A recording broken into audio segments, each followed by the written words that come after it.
नमस्कार दोस्तों, Bihar TV channel में आप सभी साथियों का फिर से एक बार स्वागत है। साथियों, पटना से एक बहुत ही बड़ी न्यूज आ रही है, खास करके बहाली से संबंधित है। जारी की गई गाइडलाइन, सरकार की ओर से स्वीकृत पदों पर ही होगी बहाली, नियमित नियुक्ति होने तक जारी रखी जाएगी। राज्य में कॉन्ट्रैक्ट पर बहाल कर्मचारी सरकारी सेवक नहीं माने जाएंगे। 1 माह की नोटिस या मानदेय देकर खत्म की जा सकेगी उनकी सेवा। एक एक करके हम देखते हैं कि आखिर इसमें बात क्या है कि किस प्रकार से बहाली की जाएगी। राज्य सरकार ने कॉन्ट्रैक्ट के आधार पर बहाली करने के लिए नई गाइडलाइन जारी कर दी है। आगे से ऐसी बहाली सरकार द्वारा स्वीकृत पद पर की जाएगी। कॉन्ट्रैक्ट पर बहाल व्यक्ति सरकार सेवक नहीं माने जाएंगे।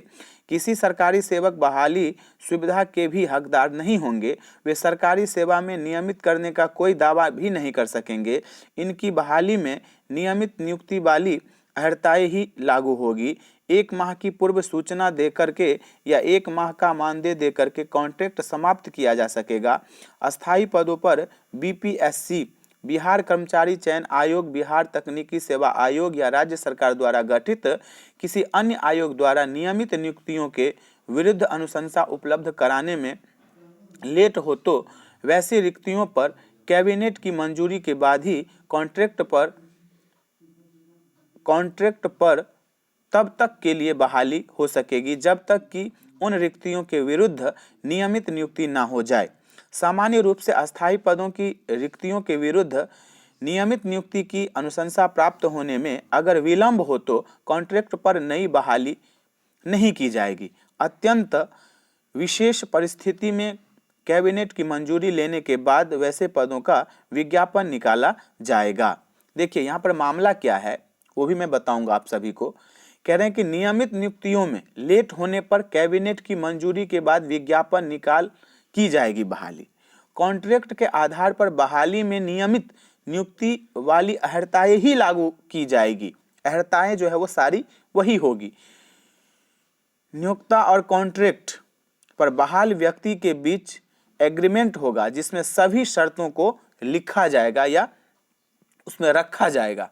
सरकारी सेवक वाली सुविधा के हकदार नहीं सरकारी सेवा में नियमित करने का नहीं कर सकेंगे दावा। ये भी बहुत बड़ी बात है। ये कह रहे हैं ये प्रोजेक्ट की अवधि तक के लिए ही नियुक्ति लागू होगा। आरक्षण कह रहे हैं कि सीमित कार्यालय वाली केंद्र प्रायोजित वित्त संयोजित परियोजनाओं या योजनाओं में कॉन्ट्रैक्ट के आधार पर नियुक्ति प्रोजेक्ट की अवधि तक के लिए ही होगी। नियुक्ति के लिए विज्ञापन निकाला जाएगा। कॉन्ट्रैक्ट के आधार पर बहाल व्यक्ति सरकारी सेवक नहीं माने जाएंगे। ठेके पर बहाली में आरक्षण रोस्टर का पालन करना होगा। यह निर्देश जारी किया जाएगा कि बहाली पूरी तरह अस्थायी होगी। नियमित नियुक्ति होने तक कॉन्ट्रैक्ट पर बहाली बरकरार रहेगी। एक विभाग ने दूसरे विभाग में नियुक्ति पर नए सिरे से कराना होगा एग्रीमेंट। जिस विभाग में कॉन्ट्रैक्ट पर काम कर रहे वहां आवश्यकता नहीं होने पर दूसरे विभाग में समान पदनाम वाले रिक्तियों के विरुद्ध भी कॉन्ट्रैक्ट पर नियुक्ति हो सकेगी, पर इसके लिए नए सिरे से एग्रीमेंट करना होगा। नियमित नियुक्तियों की परीक्षा में असफल कॉन्ट्रैक्ट कर्मियों का अगर पद रिक्त रहेगा तो ऐसे पद पर पूर्व में कॉन्ट्रैक्ट पर कार्यरत रह चुके व्यक्ति को रखा जाएगा। अब मानदेय समिति तय करेगी। हर साल रिवीजन, न्यूनतम मजदूरी से कम नहीं। देखिए, बहाल कर्मी का मानदेय विकास कह रहे हैं कि आयुक्त की अध्यक्षता में गठित समिति तय करेगी। मानदेय का निर्धारण सरकार में समकक्ष पद के वेतन और भत्तों को मिला किया जाएगा। हर वर्ष रिवीजन होगा। मानदेय न्यूनतम मजदूरी से कम नहीं होगा। नियमित नियुक्ति में कॉन्ट्रैक्ट वालों को दिया जाएगा वेटेज। नियमित नियुक्ति में ऐसे कॉन्ट्रैक्ट कर्मचारियों को वेटेज मिलेगा। कार्य अवधि के समान अवधि की छूट अधिकतम उम्र सीमा में मिलेगी। अधिकतम 5 अंक प्रति वर्ष की दर से अधिकतम 25 अंक दिए जा सकेंगे।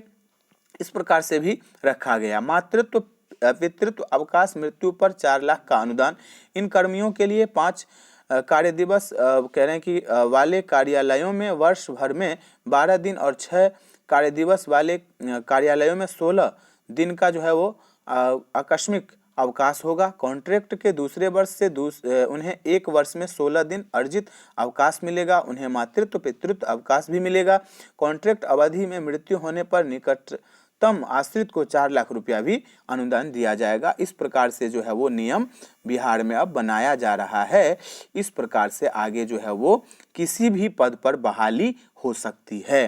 तो साथियों, आपने देख लिया, इस प्रकार से न्यूज प्रकाशित की गई है और आप इस वीडियो को ज़्यादा से ज़्यादा शेयर कर दीजिएगा, क्योंकि सभी साथी तक यह वीडियो जाना चाहिए कि सभी साथी बिहार सरकार से ये मांग करें कि आप इस प्रकार की बहाली ना करें, आप अस्थायी बहाली करें। हम लोग उसके लिए तैयार हैं। तो साथियों, आप लोग बिहार टीवी चैनल पर बने रहिए, पल पल की खबर आप सभी को दिया जाएगा। अभी के लिए इतना ही, फिर मिलते हैं अगले वीडियो में।